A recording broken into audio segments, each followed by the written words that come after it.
What's up?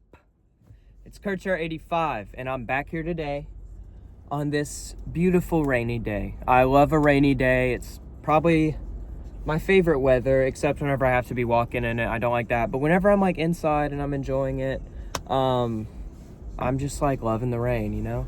So I just got off of work and right after school, and sorry I haven't posted. I've just been so much has been happening with me, but it's okay because I just wanted to take this time and talk about what I've been listening to lately and what I've been watching, the movies I've been watching and the music I've been listening to. So what should we start with? Movies or music? Movies or music? Music! You know we're starting with the music! First up.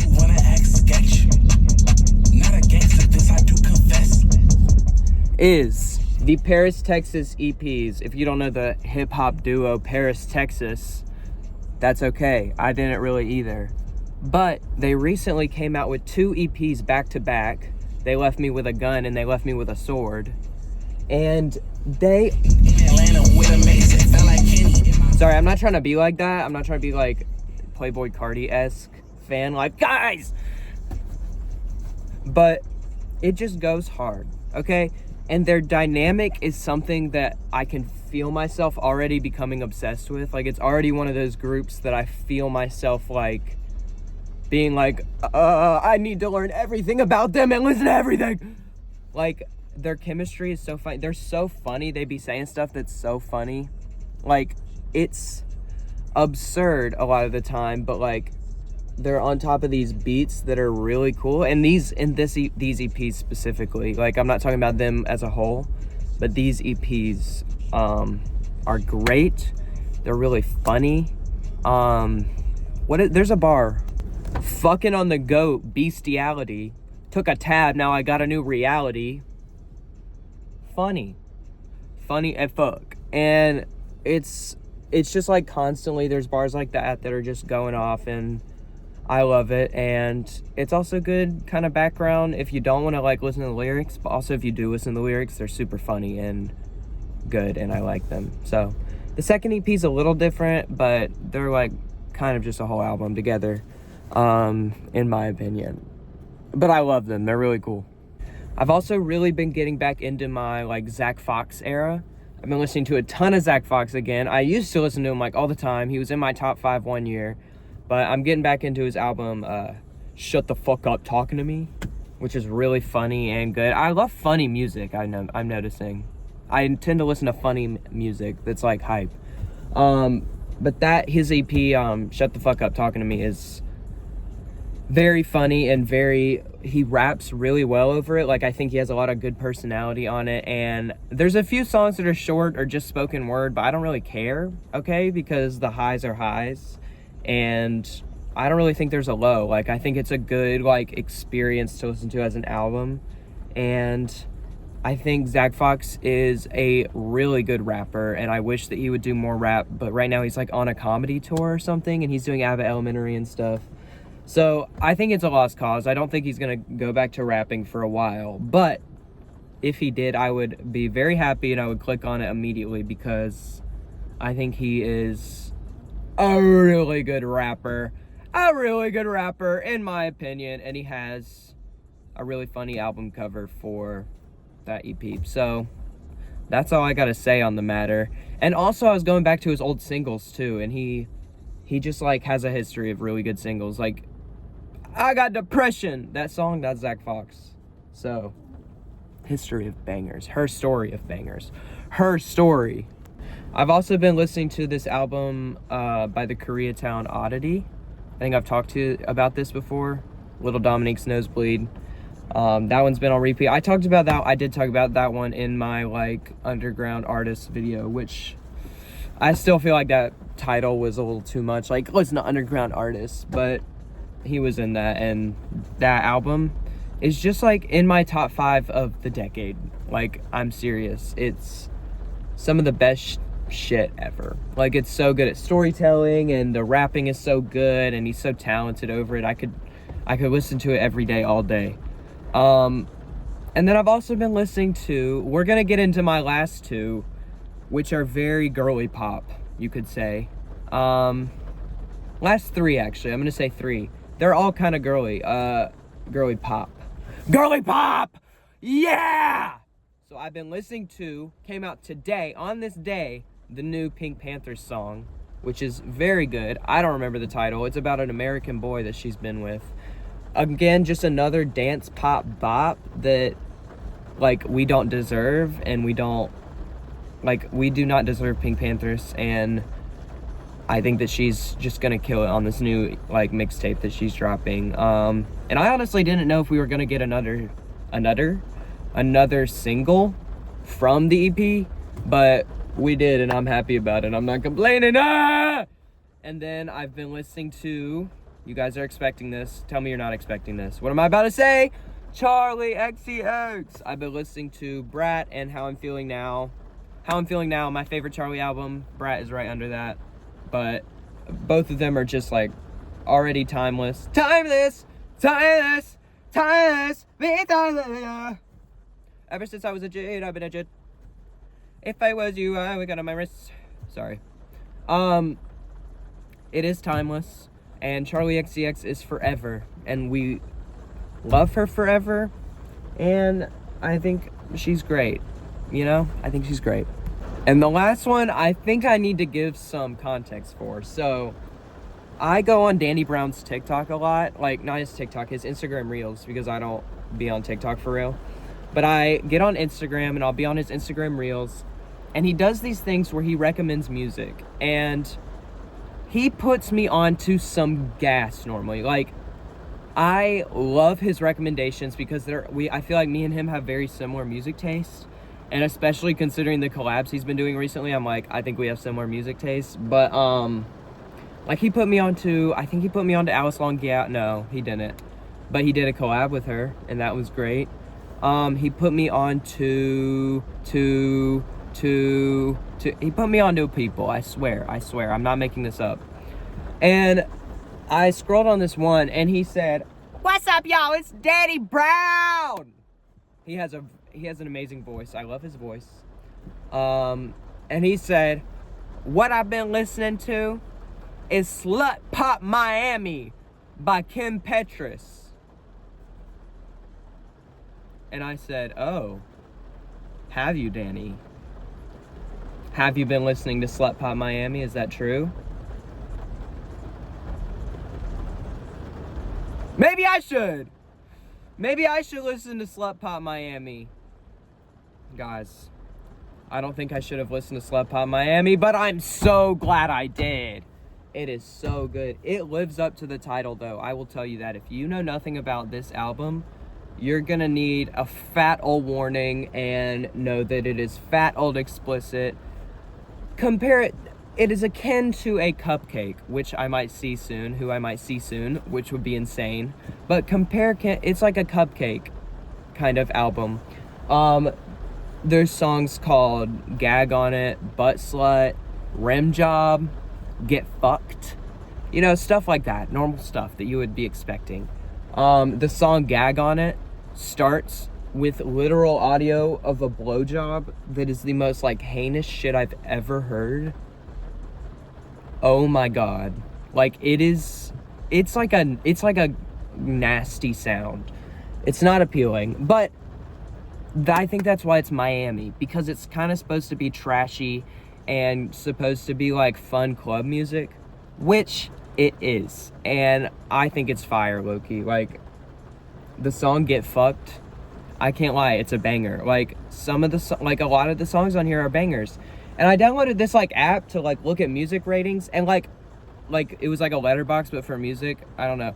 And I went to this album, and everyone was fucking hating on it. Like, just have fun with it. Like, it's a fun album. Just chill. Like, have fun with it and go bananas, go crazy, and go off, as they say. And, yeah.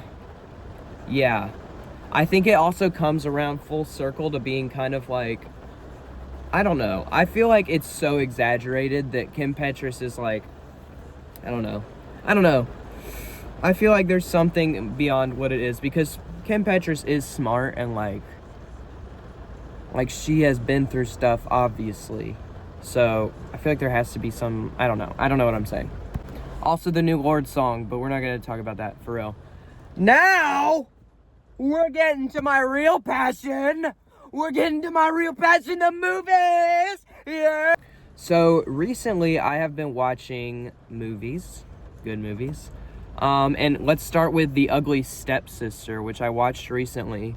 If you want to hear like articulate thoughts that I have about it, go read my review that I wrote on Letterboxd. It was pretty long, I think. It's one of the longer reviews I've written. It's in my YouTube bio or whatever if you don't have it. But I'm just gonna say right here, don't watch the trailer if you can, and just go watch it if you can. I don't know how long it's gonna be in theaters where you are. If you can handle extreme, like one of the like most gory movies I've seen. And it's not constant gore, but when it is, like, and it's just so like, I can't say anything. It's just like a Cinderella retelling, but it's the point of view of the evil stepsister. And it's like a body horror movie about her trying to make herself beautiful. And it has some of the most insane shit I've ever seen.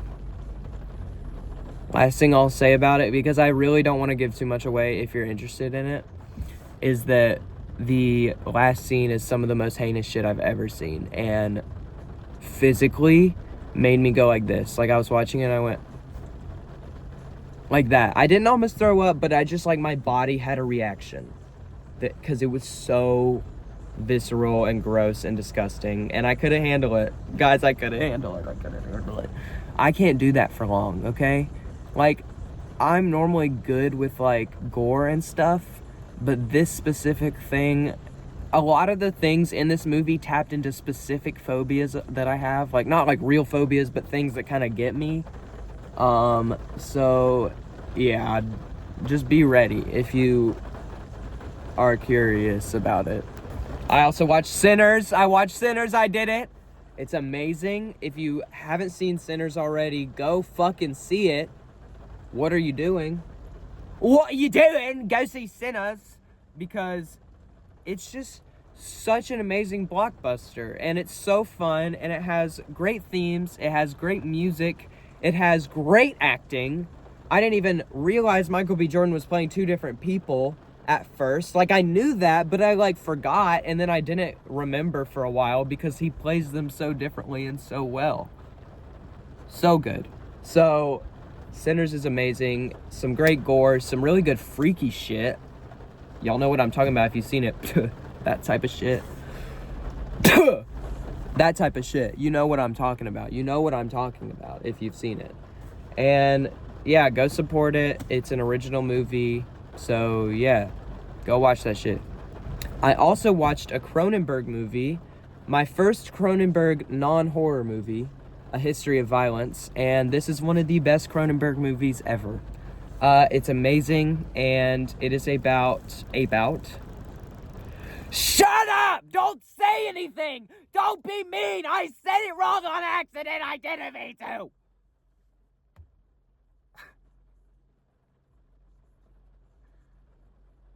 It's about a dad, and his store gets robbed, and he fights back really good, and then stuff continues. It's another movie that I don't want to spoil. Like, I want you to go into it blind. It's old, like some of y'all have probably seen it, like it's from 2005. But just go watch it, okay? Go watch it. It's good. I don't know what else to say. It's just so good. And Croninberg is literally talking about himself in the movie. Like, it's so meta if you think about it from the point of view of Croninberg. I'm also about to go see The Shrouds. I have no clue what this shit's gonna be about, but I hope it's good. Sorry, that was inappropriate.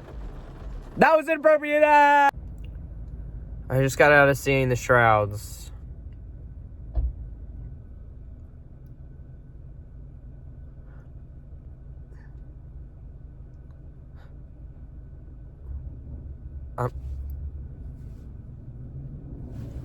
I'm confused. last thing I'll talk about is I finally watched Friday with Ice Cube and Chris Tucker. And I was laughing. In the middle of work, I was like dying laughing. Damn! That thing. Damn! I didn't know that was from that movie. I'm stupid. Like, there was so much funny shit. I thought it was kind of crazy how the ending was like, hey man, that's a female. And I was like, okay, all right, bro. I don't know. It wasn't like the best. Like, Ice Cube can't really act, but that's okay, you know. That's okay. And a lot of it was just kind of like sitting around, but they were being really funny while they were doing it. But you know, I still had fun with it. And sorry if that's your favorite movie. It's just not my favorite movie, but I thought it was funny. And Chris Tucker's delivery of like, "You got knocked the fuck out," is top tier. Top tier delivery. Should have got an Oscar for that. And yeah, I think he should have got an Oscar for that delivery. That delivery alone. Like, it should have been like at the Oscars, it shows all the it pans to all of the actors and it shows the clips of them acting, and the final one is Chris Tucker and it's just him screaming, "You got knocked the fuck out," and everybody in the audience is like, and he's like, "Thank you. I just want to thank my mama and my daddy and my brother and my sister." I don't know if he has siblings. Anyways, I think that's going to be it for me today. Because I have to go see the Shrouds, and I think I'm going to run home before that. So I'm kind of on a time crunch. Let me check my watch. I think, according to my calculations, I'm on a fucking time grind. Oh, you went over there. That's going to be it for me today. Appreciate you for watching. Kurtcher85. Don't look at my pimple. Kurtcher85 out.